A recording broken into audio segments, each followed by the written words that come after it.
Hello, my name is Lacy and I design and make handbags using wool, embroidery thread, beading and buttons.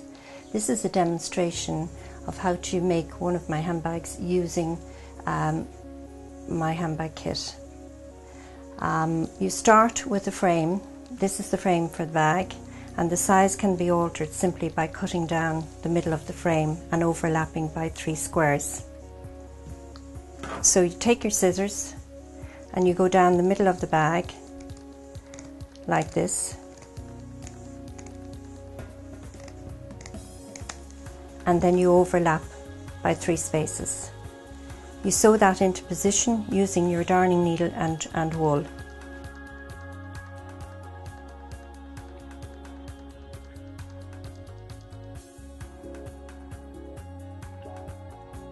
At this stage you need to cut out your lining. So if you're using the full frame, you cut your lining out.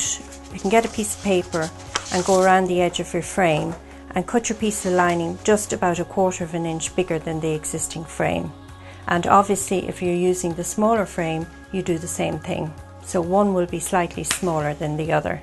It's useful to do that at this stage rather than later on when you have all the pieces in position on your frame.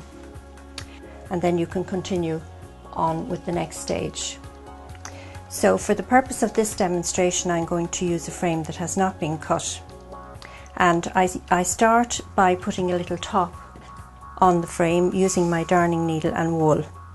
So if you like to start about here with your darning needle and wool,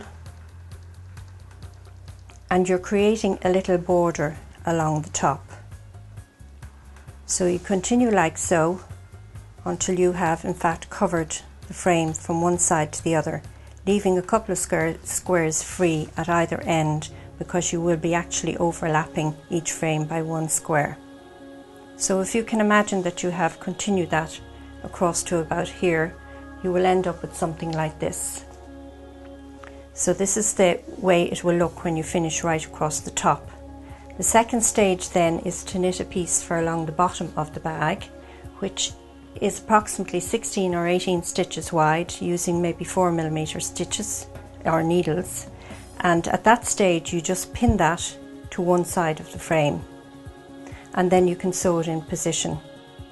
So now you're ready to take your wool out of the pack and start making your little pieces. The second stage, you take your wool out of the pack and you put it into a basket so that you can see the colours available to you and the different textures. You then make about 20 or 30 little pieces, and you can put them in another container if you like, so that you can look at them and see how you're getting along. The fun bit starts now. You start applying your pieces to the frame. It's important that you pin them on initially, because you may want to change the layout before you sew them into position.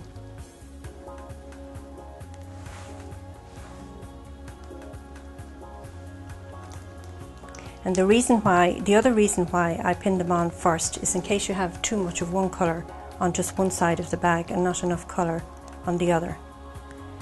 Just keep building it up until you're happy with the position that you've put the pieces on.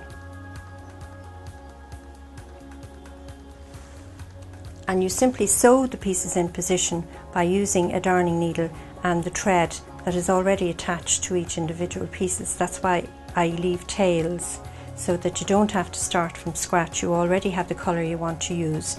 When you're darning the pieces into position, go from front to back so that you can see exactly where your stitches are going to land on the actual frame. So you build this up as much as you possibly can before you put the sides together. And you can in fact do both sides and even the embellishment and beading before you sew the 2 sides together. This one here is slightly more advanced. You can see I've built up quite a lot along here, and this is the other half of the bag. I've overlapped the pieces along the little strip I made for the bottom. So when you have this side pretty full, then in fact what you will do is you'll put your 2 sides together and pin them into position first with your with pins, and then you can darn it together. and you'll see that your little flap will come up and under these pieces here, and that's basically how you construct the bag. I usually mark the center of the frame on both sides with a pin, and I also count out 6 squares on each side and put another pin, because it makes it very easy when you put the two frames together to put your handle on, because you have the position exactly correct. To show you how to do the overlapping, I'm actually going to use 2 blank frames, because it will be much easier for you to see what I'm doing. Now what you do is you just overlap by 1 square the whole way around and pin those squares together like so, and continue the whole way around.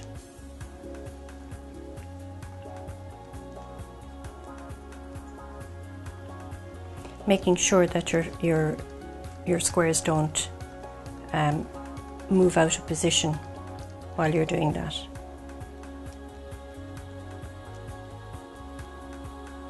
If you find this difficult to do, you could always use a darning needle and a little bit of thread and just catch it in position there and down here. You might find that a bit easier.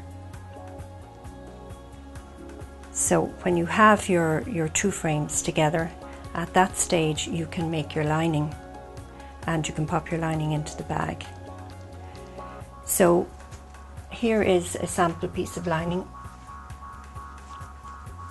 and you can put a little pocket on if you wish. When you have all your pieces sewn in position and the sides and the bottom done, at this stage you can put your lining in.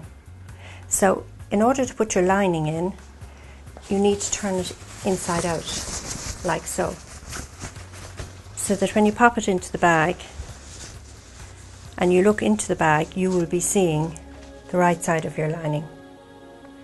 So you can pin it on initially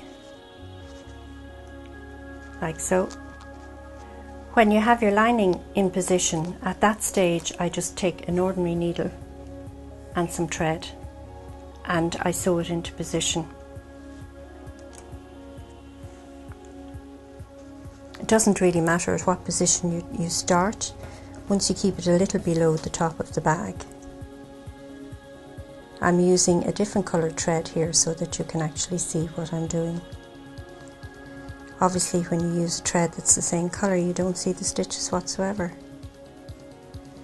And you continue around like that, the whole way around.